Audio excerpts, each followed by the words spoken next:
The great Stoic philosopher Epictetus once taught that we should not depend on the admiration of others for our peace of mind. This wisdom reminds us that the company we keep profoundly shapes our character and our journey towards a virtuous life. You've likely heard the saying, "Show me your friends, and I'll show you your future." Today, we will delve deeper into this concept through the lens of Stoicism, exploring the 10 types of people who might hinder your progress in living a Stoic life. These relationships can subtly derail your path to inner peace and virtue, but by understanding them, we can navigate our interactions with greater wisdom and composure. Before we begin, I invite you to like this video and share it with others who are on their Stoic journey. Your support helps us continue spreading the timeless wisdom of Stoicism. And if you haven't already, please subscribe to Stoic Quotes 365 and hit the bell icon so you never miss out on our new content. Let's embark on this journey together, fostering a community of wisdom and resilience. Number 1, the complainer. In our daily lives, we often encounter that person, whether a friend, family member, or coworker, who seems to find fault in everything. Whether it's the weather, their job, or even a simple meal, they never miss an opportunity to express their dissatisfaction.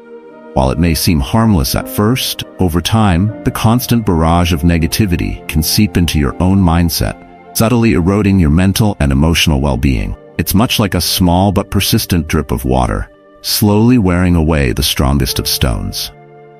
Stoicism teaches us the importance of maintaining our inner peace by focusing on what we can control and letting go of what we cannot. This principle becomes crucial when dealing with complainers. Consider a scenario where you're working closely with someone who constantly criticizes every aspect of a project. Instead of constructive feedback, every discussion devolves into a litany of complaints. The result? Team's morale plummets, and instead of progressing, the project stagnates under the weight of negativity. So how can we, as practitioners of Stoicism, effectively manage our interactions with a complainer? First step is to limit your exposure to them when possible. However, if avoiding them is not an option, perhaps because they are a colleague or family member, then it becomes essential to mentally distance yourself from their negativity. Imagine their complaints as a storm passing by.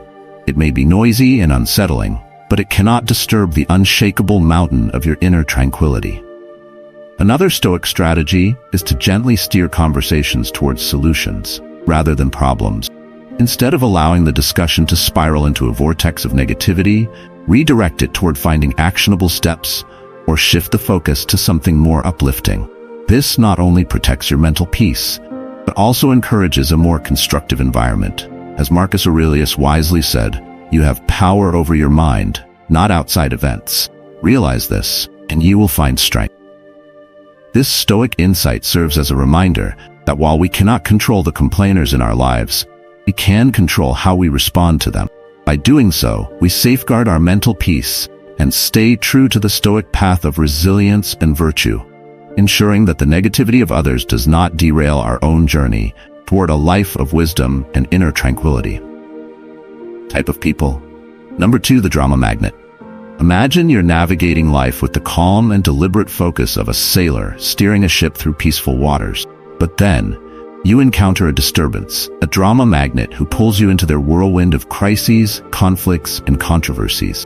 This person seems to thrive on chaos, drawing others into their stormy orbit with an unsettling ability to turn calm seas into turbulent ones.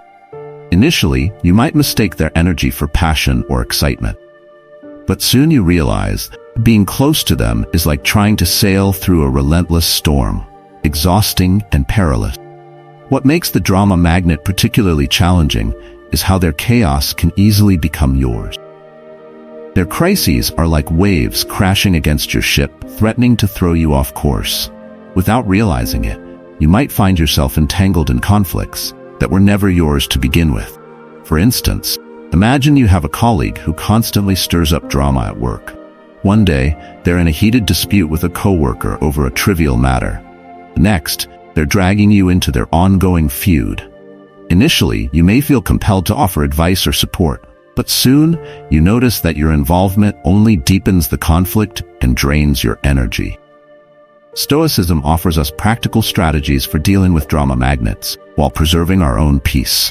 One effective approach is practicing reflective listening. Instead of getting drawn into the drama by offering advice or taking sides, simply mirror their concerns back to them. For example, if your colleague says, "I can't believe John didn't back me up in that meeting," you might respond with, "It sounds like you feel unsupported by John." This method allows you to acknowledge their feelings without becoming entangled in the emotional turmoil. Another Stoic strategy is to create boundaries by becoming selectively unavailable. Seneca teaches us the value of our time and the importance of protecting our mental space. This may mean setting clear limits on your availability, particularly during moments dedicated to personal growth or essential tasks. Turn off your phone, create focus periods where you're fully immersed in your work or self-care, and let it be known that during these times, you're not to be disturbed by anyone's crisis, no matter how urgent it may seem. Seneca also reminds us that true happiness lies in enjoying the present without anxious dependence on the future. This wisdom is particularly relevant when dealing with drama magnet.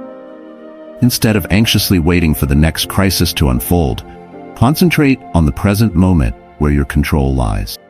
Enjoy the calm waters of your own life and refuse to let another's chaos disrupt your journey toward tranquility. By steering clear of the whirlpools created by drama magnets, you protect your own mental and emotional well-being. Type of people. Number 3. Naysayer. Imagine you're an artist standing before a blank canvas, each brushstroke adding vibrancy and life to your vision. Suddenly, a naysayer enters your studio, casting shadows over your work. Their critiques are not the constructive kind that helps an artist refine their craft, but rather a relentless stream of doubt. Are you sure about that color? That doesn't look realistic. You know, most artists never make it, right? Their words are like strokes of gray paint, threatening to dull the bright hues of your masterpiece. This isn't just about art, it's a metaphor for life. Perhaps you're excited about pursuing a new path, whether it's a career change, starting a new project, or embarking on a personal journey. You've done your research, prepared yourself, and taken the first steps. Yet when you share your enthusiasm with the naysayer, they are quick to list all the reasons it won't work. Market is too competitive. Do you have the right skills? What if you fail? Their negativity can seep into your confidence, making your once clear vision waver. So how do you deal with a naysayer, especially when they might be someone close to you? A friend, a family member, or even a colleague? One unconventional but effective strategy is to engage them by asking for their advice, rather than merely sharing your plans. When placed in an advisory role, people are often more thoughtful and less inclined to dismiss your ideas outright. They may even provide constructive insights rather than simply tearing down your aspirations. Another powerful technique is what could be termed positive confrontation. Instead of absorbing their negativity, challenge them to think constructively. For instance, if they say, "You'll never be able to switch careers at this stage," you could respond with, "That's an interesting perspective. How do you think someone could successfully make a career change?" This approach not only deflects their negativity but also steers the conversation towards finding solutions, encouraging a more positive dialogue. Epictetus, the Stoic philosopher, wisely reminded us, "We have 2 ears and 1 mouth so that we can listen twice as much as we speak." However, listening doesn't mean we should absorb everyone's negativity. It means discerning valuable input from mere noise. When naysayers start to cloud your vision with their shades of doubt, take a step back. Reflect on their words, separate the useful from the irrelevant, and continue to paint your life with the colors that resonate with your true self. Your life is your canvas, and the masterpiece you create should be painted with your own choices, guided by your inner wisdom. Don't let anyone turn your vibrant landscape into a dull, gray scene. Instead, stay true to your vision, embracing the challenges as part of your journey towards self-fulfillment and growth. Type of people. Number 4. Victim. Imagine life as a complex game of chess. Each player starts with the same pieces, the same opportunities to strategize, adapt, and ultimately achieve victory. Some players study the board, take calculated risks, and learn from each move. Then there's the victim, who views the game as rigged against them. They blame the board, the pieces, or their opponent for every misstep, convinced that they are perpetually in checkmate, not due to their decisions, but because of forces beyond their control. Their narrative is one of constant misfortune, with themselves cast as the helpless protagonist. You might hear them say, "I can't get ahead at work because my boss is out to get me," or "I can't lose weight because my genetics are against me." While it's true that life can deal harsh hands, the victim we're discussing uses these as permanent excuses, refusing to take responsibility for their actions or lack thereof. Instead of taking ownership of their choices, they craft a narrative where they are always at the mercy of external circumstance. Consider a friend who constantly blames their string of failed relationships entirely on their ex-partners. You find yourself listening to endless complaints, providing emotional support, and trying to offer solutions, but nothing ever changes. Not only does this drain your energy, but it can also subtly influence you to adopt a similar mindset, where external factors are always to blame for life's challenges. So, how should you approach dealing with a victim? It might be tempting to step into the role of savior, offering advice and trying to fix their problems. However, the Stoics would caution against this. They would advise you to establish firm boundaries to protect your own mental well-being. A strategy known as compassionate detachment can be particularly effective. This involves showing empathy and kindness, but refraining from becoming entangled in their perpetual cycle of complaints. Offer a listening ear, but resist the urge to solve their problems for them. Marcus Aurelius wisely noted, "The best revenge is to be unlike him who performed the injustice." If you find yourself being drawn into the victim's narrative, remember this Stoic wisdom. Resist the urge to become a victim yourself. Instead, take control of your own life, make deliberate and thoughtful choices, and focus on your personal growth and wisdom. In the chess game of life, being perpetually in checkmate is often a choice, not an inevitable fate. Keep your pieces moving forward, embrace strategic sacrifices when necessary, and play not for revenge or pity, but for the sake of personal growth and understanding. By maintaining your own course, you inspire others to do the same, showing that true resilience lies in taking responsibility for one's own journey. Type of people. Number 5. Toxic positivists. You know this person. They're the ones who always seem to be radiating relentless positivity, as if their life is an endless parade of sunshine, rainbows, and glittering emojis. When you're going through a tough time, instead of offering a listening ear or empathy, they simply tell you to just be happy, dismissing your feelings with a superficial wave of glittery optimism. Imagine your life as a well-tended garden. In this garden, there are flowers, but there are also weeds and pests. The toxic positivist, however, insists on seeing only the blooming roses, ignoring the realities of the weeds that threaten to choke your growth. If your garden is struggling with pests, they might say, just focus on the flowers, refusing to acknowledge the real challenges you face. While their words might sound uplifting at first, their refusal to recognize life's difficulties can leave you feeling invalidated and disconnected from your true emotions. Consider, for instance, going through a painful breakup. You're overwhelmed with sadness and confusion, seeking some emotional balance and understanding. The toxic positivist, however, brushes aside your feelings with, "There are plenty of fish in the sea. Just smile and be happy." This kind of excessive positivity ignores the complexities of human emotion and the necessity of processing pain to heal and grow. So, how do you protect your garden, your emotional well-being, from being trampled by the toxic positivist's indiscriminate sprinkling of good vibes only? One effective strategy is to engage in conversations that embrace both light and shadow.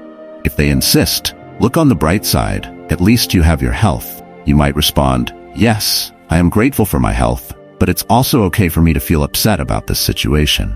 Both can coexist. This approach acknowledges the validity of all emotions, allowing you to honor your true feelings without succumbing to the pressure of forced positivity. You can also practice what psychologists call emotional granularity, the ability to recognize and articulate a wide range of emotions, both positive and negative. When the toxic positivist urges you to just be happy, take a moment to acknowledge your feelings in their full complexity. Saying something like, "I'm feeling a bit melancholic today due to X, and that's okay," can be a powerful affirmation of your emotional reality. Stoic philosophy offers further wisdom here. Seneca once said, "True happiness is to understand our duties toward God and man, to enjoy the present without anxious dependence upon the future." Notice how this statement embraces balance, understanding our responsibilities, which may not always be pleasant, while also appreciating the present moment. A Stoic approach is not about focusing solely on the positive or the negative, but about accepting life's complexities with calm and resilience. So the next time the toxic positivist attempts to shower your carefully cultivated garden with confetti, take a step back. Remember, a garden needs both sunshine and rain to flourish. Embrace the full spectrum of your emotions, allowing both joy and sorrow to nurture your growth. Your emotional landscape, like any well-tended garden, thrives best when it's cared for with both depth and balance. Type of people. Number 6. Imagine your life as a carefully crafted movie script. You are the main character, shaping your narrative with intention and purpose. You have a vision for how your story should unfold, where the twists and turns will lead, who your allies and mentors are, and what your ultimate goals look like. But then, a manipulator enters the scene. A shadowy producer who subtly rewrites your script without your knowledge. Before you realize it, your storyline has veered off course, guided not by your values, but by their hidden agenda. The manipulator is a master of emotional and psychological maneuvering. They may use flattery, guilt, or subtle deceit to steer you in a direction that serves their own interests, often at the expense of your own. Imagine a colleague who consistently praises your skills and then convinces you to take on extra work, implying that your expertise makes you the only one who can handle it. Over time, you find yourself overwhelmed, realizing that your generosity and competence have been exploited. Yet, confronting them feels uncomfortable, because they've framed their requests as a compliment or a necessity. Dealing with a manipulator requires both strategy and strength. One effective method is known as fogging, a technique where you agree with any truth in the manipulator's statements, but refuse to be swayed by their emotional coercion. For instance, if they say, "You're so skilled at this, you should handle the project alone," you could respond, "I appreciate your confidence in my abilities, but this project requires a team effort." This approach acknowledges their words without allowing them to steer your actions. Another crucial strategy is setting clear boundaries and enforcing them firmly. If the manipulator tries to push you into doing something that makes you uncomfortable, like lending money or taking on additional tasks, learn to say no with calmness and clarity. For example, saying, "I can't lend money, but I'm here to support you in other ways," establishes a boundary while still maintaining the relationship. Stoic philosophy offers valuable insight into dealing with such situations. Epictetus wisely taught, "We cannot choose our external circumstances, but we can always choose how we respond to them." The manipulator thrives on your predictable reactions, your kindness, your guilt, or your desire for approval. By choosing to respond differently, you regain control of your own narrative. If you find a manipulator playing a role in your life, remember that you are the one holding the pen. Your storyline is yours to write, and while your life may include a diverse cast of characters, the journey of the protagonist, you, should always be guided by your own values and decisions. Reclaim your script, assert your boundaries, and don't let anyone else dictate the course of your life's narrative. Type of people. Number 7. The time vampire. Imagine your daily routine as a carefully crafted symphony, where each task and commitment is an instrument contributing to a harmonious balance. But then a time vampire enters the scene, disrupting your melody with off-key interruptions, turning your beautiful composition into discordant noise. The time vampire isn't necessarily malicious. They might even seem harmless. Could be a colleague who constantly interrupts your work with trivial questions, breaking your focus and fragmenting your productive day. Or it might be a friend who frequently invites you to social events that don't interest you, leaving you feeling obligated to attend, draining your time and energy. While these interactions may seem minor in isolation, their cumulative effect can be profoundly disruptive, eroding the time you need for meaningful work, personal growth, or rest. So, how do you protect your symphony from being ruined by a time vampire? One effective strategy is to adopt the Pomodoro technique, a time management method that involves working in focused intervals, traditionally 25 minutes, followed by short breaks. During these focused periods, establish clear boundaries. Let others know that you're not to be disturbed. This approach allows you to safeguard your most productive times, preventing them from being nibbled away by constant interruptions. When dealing with a social time vampire, remember that saying no is not just permissible, it's essential for preserving your well-being. You don't need to offer elaborate excuses. Sometimes a simple, "I appreciate the invite but I can't make it," is enough. Declining an invitation isn't a rejection of the person, an affirmation of your own needs and priority. Seneca, the Stoic philosopher, wisely said, "Life, if well lived, is long enough." Stoicism teaches us that time is one of our most precious resources, one that should be guarded and allocated with great care. It's the canvas upon which we paint the portrait of our lives, and we should be selective about who and what deserves a stroke of our brush. In the grand composition of your life, make sure each note, each instrument, each melody aligns with your greater purpose. Don't let the cacophonous intrusion of a time vampire throw your symphony into disarray. Hold the baton firmly and conduct your life with purpose, ensuring that every moment is a note well played in your harmonious masterpiece. Type of people number 8, the gossip. Imagine your reputation as a delicate tapestry, woven carefully with threads of integrity, trust, and honesty. Each decision, action, and word you speak contributes to this intricate design. But then the gossip enters your life. Someone who, with a few careless words, begins to unravel your tapestry, one thread at a time. The gossip thrives on spreading rumors and half-truths, often under the guise of concern or camaraderie. They might appear harmless, just passing along information, but their true intent often lies in elevating themselves at the expense of others. Over time, engaging with them can slowly erode the trust and peace you've worked so hard to cultivate. Consider a situation where a colleague casually shares a rumor about another coworker, perhaps hinting at incompetence or personal troubles. Initially, it might feel like harmless chatter, an opportunity to stay informed or connected. However, as you continue to listen or even contribute, you find yourself increasingly pulled into a web of negativity and mistrust. These interactions can distort your perceptions, making you question the motives and actions of those around you, and ultimately tainting your relationship. To counter the influence of a gossip, one effective approach is to redirect the conversation away from the subject entirely. If someone begins to share rumors, you might respond with, "I prefer not to discuss others when they're not here to share their side." This simple statement sets a firm boundary, signaling to the gossip that you won't participate in spreading or entertaining unverified information. Stoic philosophy emphasizes the importance of maintaining ethical integrity and focusing on what we can control, our actions and responses. Marcus Aurelius reminds us, the best way to avenge yourself is not to become like them. By refusing to engage in gossip, you maintain your moral high ground and protect the integrity of your own tapestry. In the end, it's your actions, not the rumors spread by others, that will define your character and legacy. Stay true to your principle, and let your life be a reflection of the values you hold dear, not the idle chatter of others. Type of people number 9, the overly dependent. Picture your life as a strong, independent tree with deep roots, standing tall and resilient. Your branches stretch toward the sky, reaching for new heights, nourished by the soil of self-reliance. But then, someone begins to lean heavily on you. A person who is overly dependent, clinging to your support, guidance, and decision-making to the point where it hinders your own growth. This individual might be a friend who constantly seeks your advice on every minor issue, or a colleague who can't seem to complete a task without your input.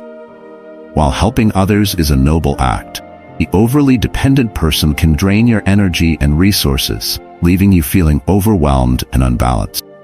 Imagine a friend who frequently turns to you for advice on every decision, no matter how small. They rely on your judgment instead of developing their own, making you the cornerstone of their problem-solving process. While you want to be supportive, over time, this dynamic can become exhausting. you begin to notice that your own needs and priorities are being overshadowed by their constant demand, stunting your personal and professional growth. The Stoic approach to handling such situations involves encouraging self-reliance in others. Instead of always providing answers, guide them to find solutions on their own. If your friend constantly asks for advice, you might respond with, "What do you think would be the best course of action?" This subtle shift empowers them to take ownership of their decisions and reduces their dependency on you. Another essential strategy is setting clear boundaries. If a colleague frequently interrupts your work to ask for help, you might say, "I'm happy to assist, but let's schedule a time later today when I'm free." This approach not only preserves your productivity, but also teaches them to respect your time, develop their own problem-solving skills. Seneca wisely advised, "Sometimes even to live is an act of courage." Encouraging others to stand on their own feet is a gift of courage, helping them build their own strength and resilience. By setting healthy boundaries, you protect your own growth while allowing others the opportunity to grow as well. In doing so, you ensure that your branches continue to reach for the sky, unencumbered by the weight of unnecessary burdens. Type of people. Number 10. Perpetual Pessimist. Imagine your mind as a flourishing garden, place where your thoughts and ideas grow like vibrant flowers under the care of optimism and hope. But then, a perpetual pessimist enters, scattering seeds of doubt and negativity, threaten to choke your flourishing garden. This person views the world through a lens of cynicism and despair, constantly dismissing possibilities and undermining the positive outlooks of those around them. Their negativity, like invasive weeds, can quickly take root in your mind, overshadowing your optimism and hope. Consider a scenario where you're excited about a new project at work. You've planned meticulously, anticipating challenges but also seeing the potential for success. Enter the pessimist, who immediately starts pointing out all the reasons why your project is doomed to fail. The market is too tough, they say, or management will never approve this. Their constant barrage of negativity can make you question your own judgment and dampen your enthusiasm, turning what should be a rewarding experience into one of doubt and anxiety. To counteract the influence of a perpetual pessimist, practice positive reframing. When they express doubt or negativity, respond by highlighting potential positives or solutions.